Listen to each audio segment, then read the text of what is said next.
Nos formations sont ouvertes aux salariés du secteur privé ou public, aux demandeurs d'emploi, à tous les adultes qui souhaitent se perfectionner, acquérir de nouvelles compétences, se réorienter ou faire valider leur expérience professionnelle. Chaque année, nous accueillons plus de 400 stagiaires au sein de nos formations et une vingtaine de candidats en démarche VAE. Selon la situation de la personne, les démarches diffèrent, mais dans tous les cas, il faudra penser à faire valider son projet professionnel, consulter le montant total de ses droits acquis au titre du compte personnel de formation, solliciter le dispositif de financement adapté à sa situation, s'assurer de sa disponibilité pour suivre la formation visée, vérifier quelles seront ses ressources durant la formation, s'informer sur les procédures de candidature et inscription dans les formations. Si je suis demandeur d'emploi et que je souhaite intégrer une formation en présentiel, je dois commencer par rencontrer mon conseiller Pôle emploi pour lui présenter mon projet de formation. Si ce dernier le valide, alors je serai autorisée à suivre la formation tout en étant dispensée de chercher du travail. Et je percevrai alors l'allocation d'aide au retour à l'emploi formation. Ensuite, je le sollicite pour une aide individuelle à la formation, afin de m'aider à financer ma formation. Je peux aussi lui proposer de mobiliser mon compte personnel formation pour prouver ma motivation à réaliser ce projet.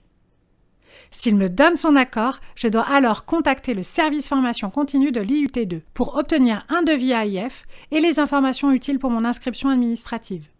Si je n'obtiens pas le financement de la formation par le Pôle emploi, je reviens alors vers le service formation continue de l'IUT2 pour envisager la possibilité d'obtenir un tarif dérogatoire. Si je suis demandeur d'emploi et que je souhaite intégrer une formation en alternance, en fonction de mon âge et de l'entreprise qui m'accueillera, je signerai un contrat de professionnalisation ou un contrat d'apprentissage. Si je signe un contrat de professionnalisation, ce sera avec une entreprise relevant du secteur privé uniquement. Je changerai alors de statut, je ne serai plus demandeur d'emploi, je serai salarié.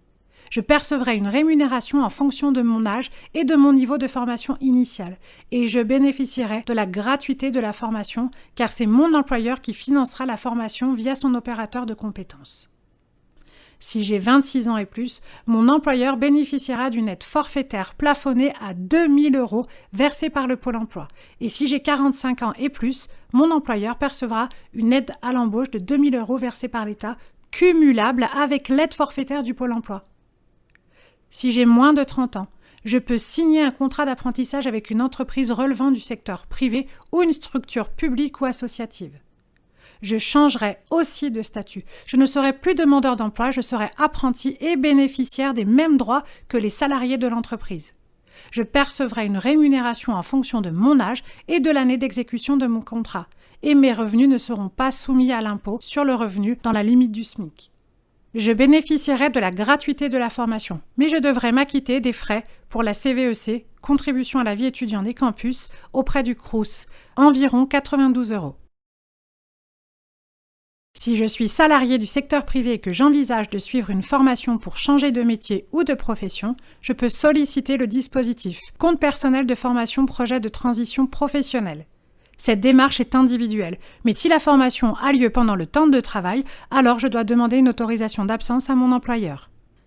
Le CPF projet de transition professionnelle permet d'obtenir la prise en charge partielle ou totale de la rémunération pendant la formation, des frais pédagogiques et une aide pour les frais annexes comme le transport, le repas, l'hébergement. Pour cela, je dois contacter l'association paritaire Transition Pro de ma région pour vérifier mon éligibilité à ce dispositif, obtenir un dossier de financement et connaître les modalités du dépôt de la demande. Si je remplis les conditions, je dois contacter le service formation continue et apprentissage de l'IUT2 pour réaliser un test de positionnement, faire compléter la partie dédiée à l'organisme de formation sur le dossier et ensuite que mon employeur puisse renseigner sa partie. Enfin, je soumets mon dossier à la commission paritaire interprofessionnelle régionale pour étude. En cas de décision positive, les droits inscrits sur mon compte CPF seront mobilisés en priorité. Si je suis salarié du secteur privé et que j'envisage de suivre une formation pour développer de nouvelles compétences, je peux bénéficier d'un financement de l'entreprise, le plan de développement des compétences. Ce dispositif permet aux salariés de suivre des actions de formation dans le cadre d'un projet commun avec l'employeur ou à son initiative. Mon départ en formation reste assimilé à l'exécution normale de mon contrat de travail. Je continue à être rémunérée et conserve ma protection sociale habituelle. Je dois donc suivre avec assiduité la formation. Le coût de la formation est pris en charge par l'entreprise, ainsi que mes frais de restauration et d'hébergement occasionnés par la formation. Je suis salariée du secteur privé et j'envisage de suivre une formation en alternance pour évoluer ou me réorienter. Je peux peut-être bénéficier d'un financement par l'entreprise qui est la reconversion ou la promotion par l'alternance. La formation doit se dérouler en alternance et ainsi associer des enseignements généraux, professionnels et technologiques dispensés dans des organismes de formation. Seuls les salariés qui n'ont pas atteint le niveau de qualification correspondant au grade de licence sont concernés par ce dispositif. Pour l'employeur, la Pro-A permet de répondre à ses besoins en compétences et anticiper des mutations de l'entreprise. Pour le salarié, la Pro-A sécurise son parcours professionnel et peut le faire bénéficier de mutations en interne ou d'une promotion. C'est pourquoi les deux parties doivent définir ensemble le projet et le formaliser par le biais d'un avenant au contrat de travail qui sera déposé auprès de l'opérateur de compétences de l'entreprise.